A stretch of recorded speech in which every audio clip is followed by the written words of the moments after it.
What up? Welcome to Homegrown Hustle, where local brilliance takes the center stage. I'm your host, Matt Eickman. Together, we're about to embark on an inspiring journey.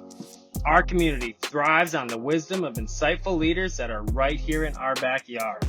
And we're bringing their expertise to your ears. Whether you're an aspiring entrepreneur or simply seeking inspiration, this podcast is your guide. Join us every week in celebrating innovation, guidance, and the power to inspire greatness. Let's explore the stories that shape our local business landscape, and together, let's ignite the spark of excellence.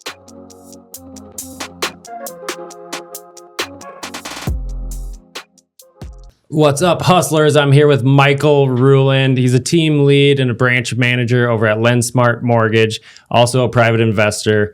This guy knows how to get financing done to make a deal happen, both on the residential as well as the commercial side. Michael, thank you so much for joining us here in the studio today. Really looking forward to this conversation.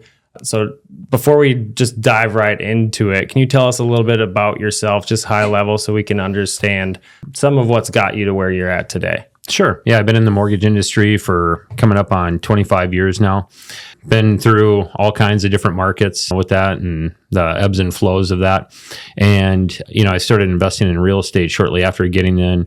Then I got out for a while. 2008 housing crisis happened. But back in 2018, 19-ish, I started buying up real estate again as an investor. And, in turn, then helping a lot of my clients expand their own portfolios. That's awesome. So the branch that you're currently running, how did that kind of come about and start?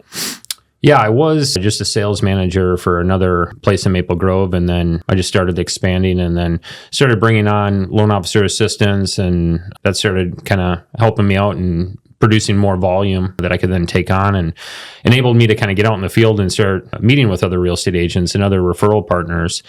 And from there, it's just kind of, now I have more leads than I can kind of handle. So then it was natural for me to start hiring on some more loan officers to help out.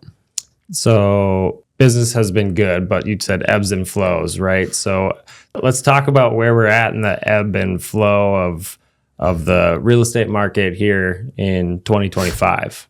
Yeah, it's an interesting market because you have inventory is still low, and we are with some higher rates than what we've experienced over the past, decade or so.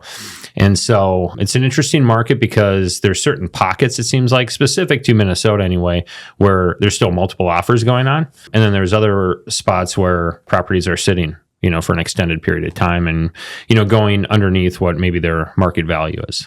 And are you talking both on the commercial and the residential side for those properties? Yep. Are they in the same areas, or are you seeing pockets where commercial's hot over here, multiple offers? That's a really good question. I guess I haven't noticed any consistencies in terms of area for commercial and residential overlap where there might be a pocket of appreciation or anything like that. I think it's more for on the commercial side would be what kind of space it is, right? Because you have retail offices and stuff like that. Ever since COVID, we've seen like kind of a larger decline in people, actually going into the office. A lot of people working remotely. And so whereas industrial space with, everything, brick and mortar kind of going downhill a little bit, right? Amazon expanding, whatever. It's like warehouse space in particular in like the Midwest. I heard a stat not too long ago, but millions and millions of square footage shortage in industrial. And so industrial, I would say, is appreciating at a much higher rate. Also, another thing is with outdoor storage. There's a lot of cities in the metro that were allowing outdoor storage, and then more and more cities started changing their ordinances to not allow that. I can tell you in the city that I live in, we went from general industrial being able to, have outdoor storage and light industrial being able to have outdoor storage to only general and industrial being able to have that.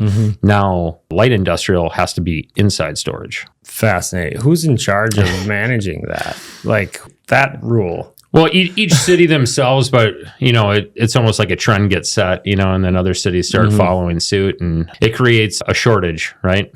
And so that's where now if you were one of those people that maybe had a junk lot, but it could be used for outdoor storage, well, now the price of that lot has just gone through the roof.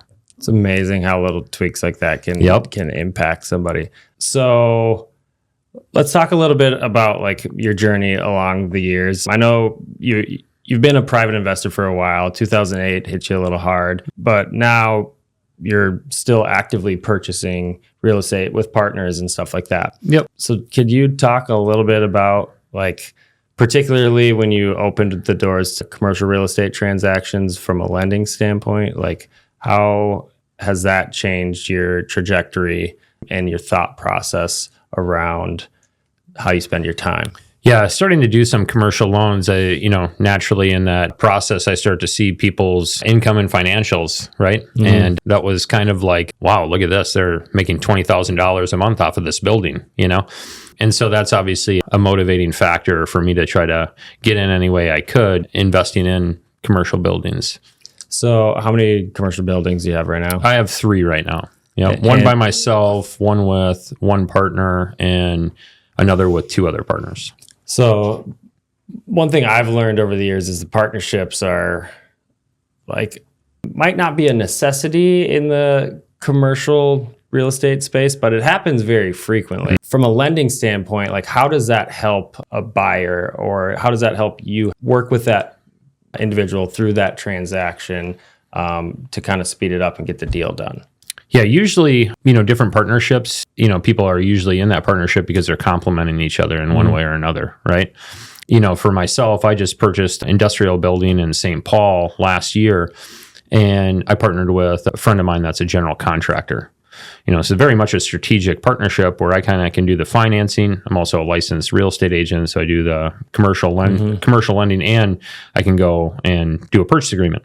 And that's helped as well. But so in terms of like leasing and stuff, that's kind of my value add, and chasing some stuff down on making sure the books are good and the financing piece of it. Whereas he's can kind of come in and he's got crews of guys that can come in and kind of rehab the building. And so let's say you're not involved in the transaction and somebody wants to purchase a building, and maybe they can't purchase a building for finances or income, whatever it might be. What benefit does bringing somebody into that scenario have when you're looking at it? Like, what does it actually impact? Sorry for cutting you off. No, it can very much help them get qualified. There's certain situations where maybe somebody's lacking in one area where somebody else is, good to go in that area. And so we can look at the whole picture that way and not beat that other person up just because of one thing, if it can be made up somewhere else with a partner. So outside of like the down payment, there is like other tangible value that's brought just by having somebody else on. Absolutely. Yep. Do you see that happening at all on the residential side from an investing standpoint for those people you work with? It works very similar. Yeah. So on the commercial lending piece, a lot of it isn't so much debt to income ratio as it is debt service coverage ratio. And so we're looking at, to break that down, if you have $1,000, just for simple math, $1,000 principal, interest, tax, and insurance payment on a property, we want to see that market rent is $1,250. Okay, so we're accounting for somewhat of a vacancy rate. And that's arguably more important than the financials, because we're going to still look at global financials in terms of, okay, what's your debt to income ratio? What's your debt to income ratio, right? For each individual partner, look at it as a whole. But most important is going to be that debt service coverage ratio, because the bank is trying to mitigate the risk of, hey, worst comes to worst, right? We take this thing back. Are we going to cash flow? Which they don't want to take it back. Correct. Ideally, the bank, they're looking at it like an asset, right? 100%, yeah. And is that 25% buffer? Is that kind of a fixed? It's pretty standard. Yeah. You can get down to 20 on the 1 to 4 units, or actually we even have a new place now where you can get up to, I think, 8 units. We have a specific loan type that we're using on the residential side called DSCR, and it's just that. So what we can do is we can even go down to maybe a 0.6, but when you start getting down below say 1, there's significant hits to the interest rate, mitigating that risk. Gotcha. So So outside of bringing partners in or decreasing your debt somewhere else, is there any other way to solve that problem? No. I mean, that's that's about it. Yeah. Gotcha. Bring in partners or fix wherever you're deficient. Yep. For sure. So do you have, along the way, I mean, you're building businesses, you're helping people purchase homes, you're helping people purchase buildings, and you're doing this all yourself. Plus, I think you got other stuff that you do for the community as well, right? Yep. So, like, has your definition around success changed over time? Yeah, I would say it has. I mean, I've started to become more big picture, and also it's, raising 2 boys. It's, your priorities and goals and everything kind of evolve over time. So is there any risks that you've taken that have really paid off for you? That latest building that I bought, Really?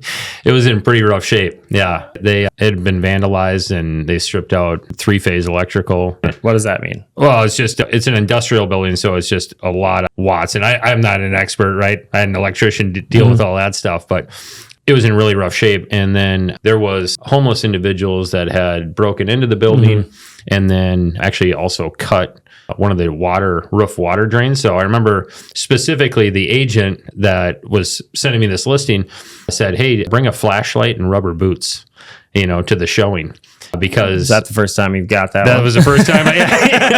When I literally walk in there or whatever, we got the flashlight, and I think there was somebody that was actually already in there, one of the homeless individuals. But anyways, we started walking through, and sure enough, there was a couple inches of water on the floor, and all the lights are out, and it's 18,000 square foot building, and I'm like, what are we doing? Gosh. So it was kind of a leap of faith, and boy, it really paid off. And we actually just had our final inspection with the bank yesterday. So did you know it was the opportunity going in? Like, were there uncertainties? Could you kind of tell me a little bit about your thought had process? I not known this particular partner, I don't know if I would have bought that property, just because it was very much that strategic partnership. Where I knew I had helped him in other real estate ventures and actually had flipped some properties that I sold to him, wholesaled to him. And so we already had that kind of working relationship, and I had seen what he was capable of. And so I felt more confident in his ability to bring us across the finish line with that particular rehab.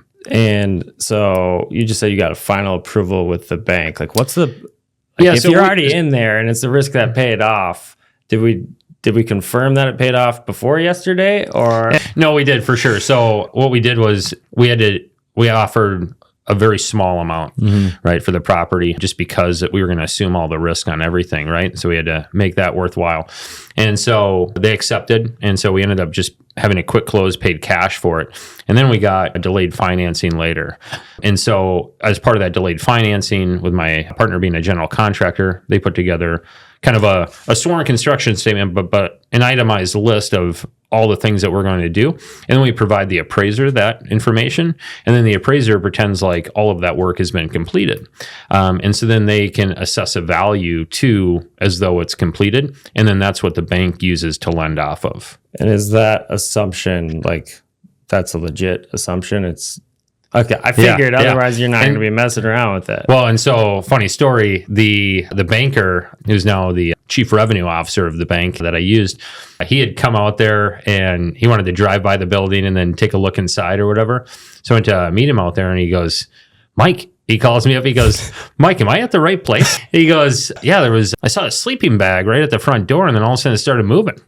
So there's a guy literally sleeping right in our little front entryway. So yeah, we've cleaned it all up or whatever, but I forget where I was going with that. But it's all right. So really the confirmation of the transaction there and it all working out, really trying to understand where through the process, like what checkpoints you had to take. But you did bring up a term I'm not familiar with. You said delayed financing. So from a lending standpoint, what does that mean? Yeah, so basically, we paid cash for the property, so we can kind of almost treat that as like our down payment on what that financing will be later on. Right. So it's kind of our skin in the game already. So then does the bank, so are you then pulling more cash out? Correct. Yeah. So ultimately what we were able to do is we can sometimes even grab some of that capital back that we initially put in. Usually most banks will want you to leave a little bit of a cushion in there, right? And take it on the back end. But yeah, we needed a few $100,000 more to finish the rehab on it. And so, yeah, that delayed financing using a rehab loan, we were able to accomplish that. So when you're not doing the investing yourself, like what separates you and your team and the great service you deliver from like the other good services that are out there? Yeah, I would say probably our loan kind of manufacturing process. You know, we really try to cater to our client from start to finish. And the reason for my success is that team is I have a few key players in place that if even one of them was gone, I'd be completely lost. You know, I would have to kind of really, really work to try to find a replacement for that I've worked years to assemble this team. You know, I had gone through a lot of different loan officer assistants before getting the team that I'm now showing a lot of success with.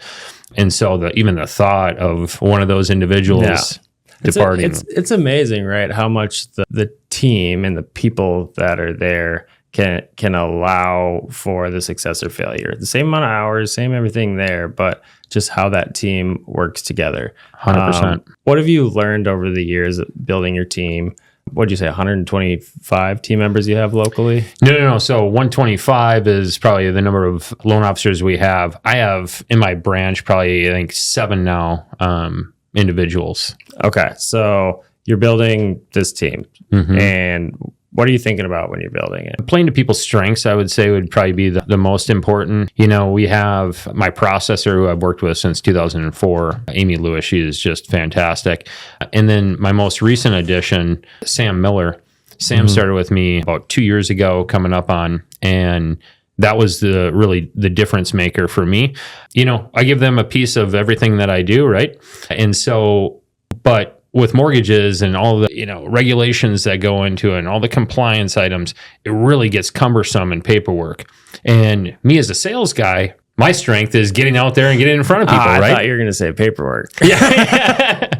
But, you know, whereas Sam's not so much a sales guy, but he is so organized and it's just unbelievable the stuff that he does. And Amy could just be an underwriter practically. So we can get a lot of more stuff up front that we know we're going to need, and it provides a much smoother process. And then you can just keep doing what you do, which then I can moves keep the needle and we call it being the rainmaker, right? So I go out and try to make it rain, and then the whole team gets, you know, fed. Yep, that should be your title. I feel. Yeah, like. yeah. I like it. Might do that. So you've worked with thousands of families. You got a big team. Like, how do you keep that interaction like really personal and make sure that person on the other side knows that, yes, we got to look at these numbers and all that's involved, but it's a big thing for them, and for you it's just another day at the office. Right. No, and that's a really good point, and that's something that I need to actually probably work on. That's kind of on my that's why I brought you here today. Yeah. But that is something that I want to get more systems in place with the team where I can have that personal touch, because I feel like that is one area that I am lacking in. You know, and we've recently started a new kind of system where myself and Sam, who we're primarily getting that deal into underwriting, right? But us doing a conference call together with that client to really go over, hey, do you have any questions? And that way Sam and I are on the same page. And it's versus us like having a conversation, then calling each other to regurgitate it. We're just doing it at the same time. So we're all on the same page. We know what that specific client's goals are and try to cater to any roadblocks that we see and try to help them navigate through that. Is your team usually on the same page with identifying those roadblocks? Yeah. Yep. Again, is that kind of similar to the playing off each other's strengths type of 100%? Scenario? Yeah. Yep. That's great. So with working with thousands of families, what's the biggest compliment a client either has given you or like you get on a regular basis? Like, yeah, I mean, the one thing I love about my job and the network that I've built is there's a lot of agents. So maybe this isn't necessarily a compliment, more like a thank you. When one thing I love is getting somebody that has been told no by another lender and then getting that to become a yes and having them realize that dream of homeownership when they, you know, have maybe been told no at one or two places before, and helping them get that get qualified to buy that home there's no better feeling for me.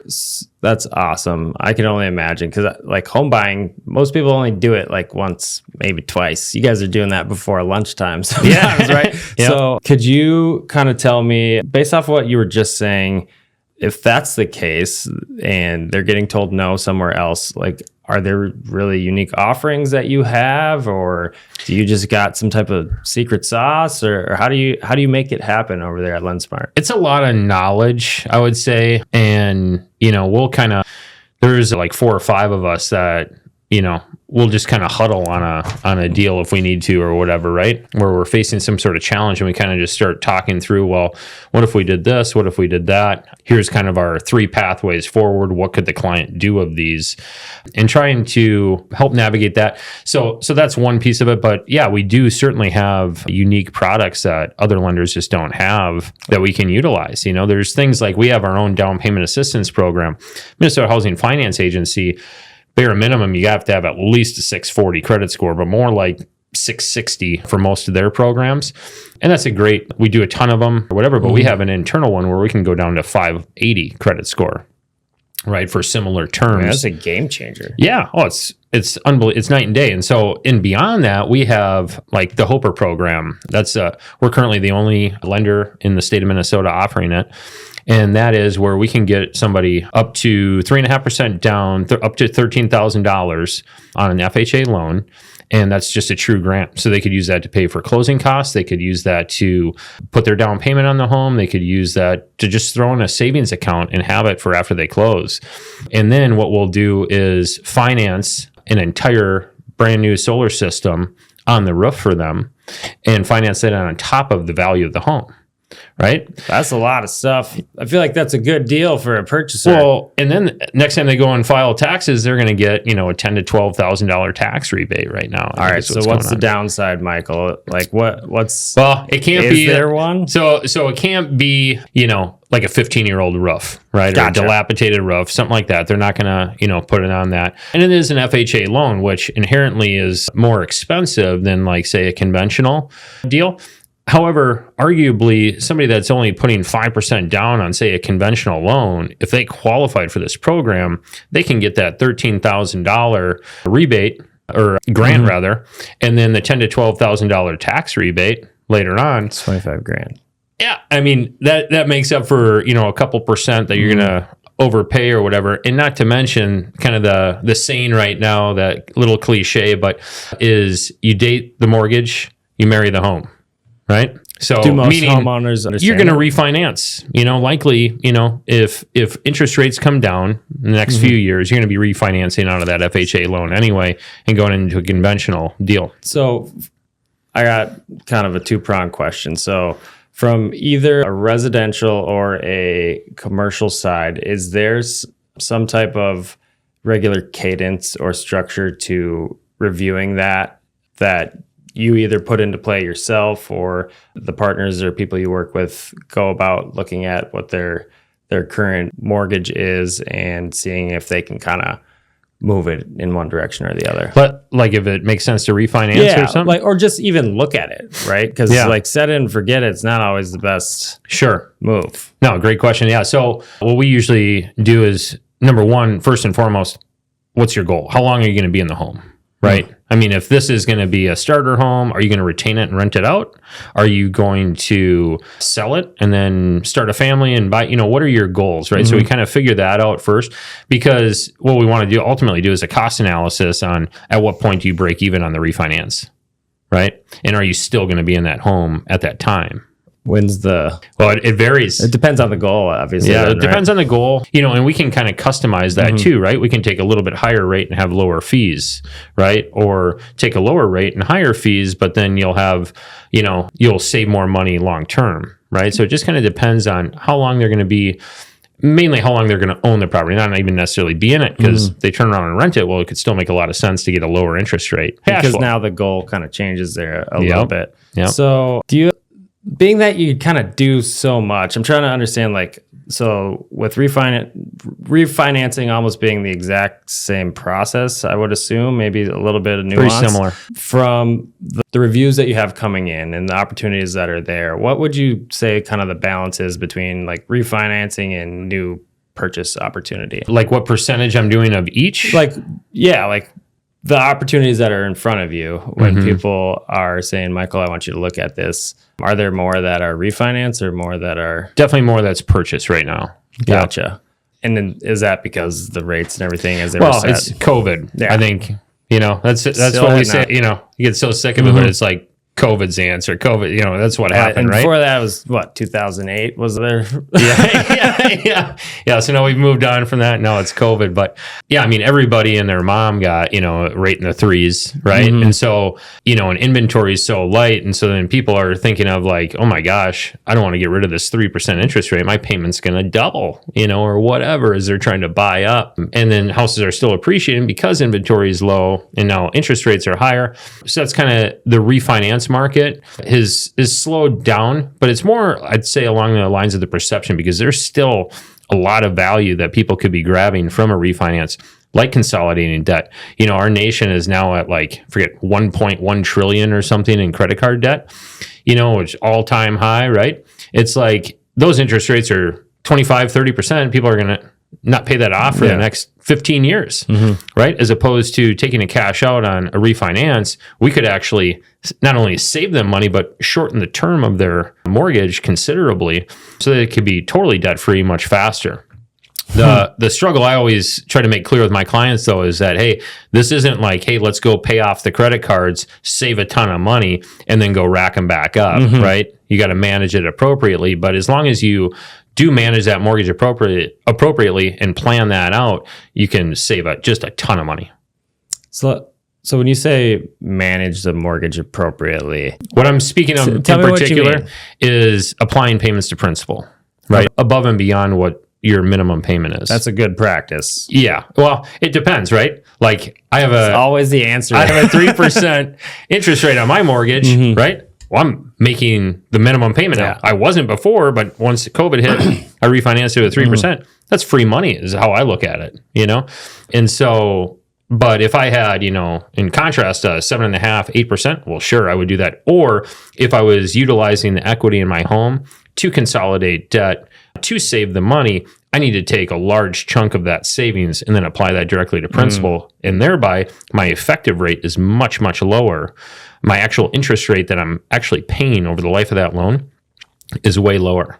So are you you do this math with your, that seems like an incredible amount of value that you can. Yeah. So I have a nice spreadsheet. Shout out to spreadsheets. We love those. Yeah. No, AI is probably going to take over that too. So we'll see. Taking over everything else. We got 2 minutes here. I got a rapid fire round, and then we got to wrap up so you can go help people buy more stuff. So you ready? Yep. All right. First time buyer or a seasoned investor? Which one do you prefer? First time buyer. What portion of the paperwork is your least favorite?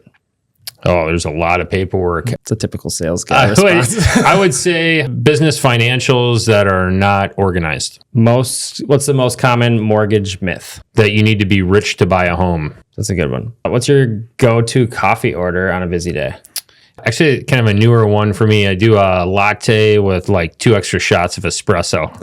Oh, you're just really getting all jacked up. Yeah. Are you doing this before or afternoon? Before. Okay, good call. Yeah. What's one thing your team teases you about? So kind of with me getting out into the field, I'll start responding to an email or whatever, thinking I'm adding value, and they've already solved the issue and moved on. And they're fascinating. Just get out of the way, Mike. Do you have a favorite local spot in Maple Grove? Ooh, yeah, I like Crave Sushi Rooftop. Oh yeah. What's a real estate trend that needs to go? Ooh, I don't know. Gosh, that's a tough one. We can skip that one. What's one word clients use to describe you? Energetic. Love that. Finish this line. A great loan officer always Follows up with their client. look in the camera right over here. This is a very direct one, and you can also pass on this. But why should real estate pros switch to Abracadabra for pest control? Real estate pros should switch to Abracadabra for pest control because the leadership team at Abracadabra truly cares about the client and the client's experience, and they'll do nothing but make you look good. Thank you. This is not a paid actor. Michael, is there any kind of last tidbits that you'd like to add that could provide some value to our listeners? No? Let's let you get on with the day then. Great. Michael, thank you so much. One last thing. If somebody's trying to get in touch with you or your team, what's the best way for them to contact the LendSmart team? They can call me on my cell at 612-618-6039 or go to my website at michaelruhland.com. Fantastic. So one last question. On the Homegrown Hustle, we ask everybody what the word hustle means to them. So in your own words, could you define that? Ooh, yeah, I mean, just getting up early in the morning. I hit the gym and just get right into the grind and keep going on everything. Yeah. Gotta love that. Well, Michael, thank you so much again for joining us here on the Homegrown Hustle. Thank all you for listening, tuning in. Appreciate all the ongoing support. Until next time, keep hustling. Thanks for having me. Are you dealing with pest or wildlife issues on your property? Call us at 763-328-0156 or scan the QR code to learn more. Thanks again for joining us on Homegrown Hustle. Our local business community thrives because of the brilliant leaders right here in our backyard. And it's been an absolute privilege to provide them with a platform to share their invaluable expertise. Stay tuned for more insight, wisdom, and inspiration from our local business champions. Don't forget to subscribe, rate, and review us on your favorite podcast platform. Together, we'll continue to nurture and expand our homegrown success stories. Matt Eickman signing off until our next insightful episode.